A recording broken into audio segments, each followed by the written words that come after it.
ప్రవాసాన్ని దాటి కదిలే ప్రవాహాన్ని ఆపగలమా ప్రకాశాన్ని చూపగలిగే ప్రపంచాగ్ని దూరమా అటో ఇటో తేలనంటూ నిదానించమాకు గుణమా నిన్నే నీవు సాయమడిగే చోటి లోకమా ఎంత ఎత్తు చేరుకుంటే అంత చూపు నీదిగా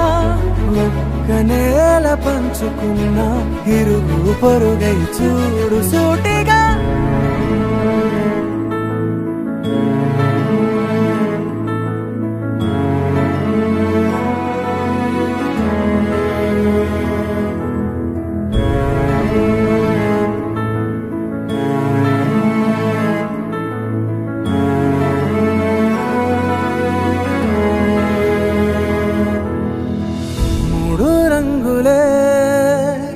దేశం రంగు కాదే మూడో కంటి చూపుతో నవ్వే మనిషిదే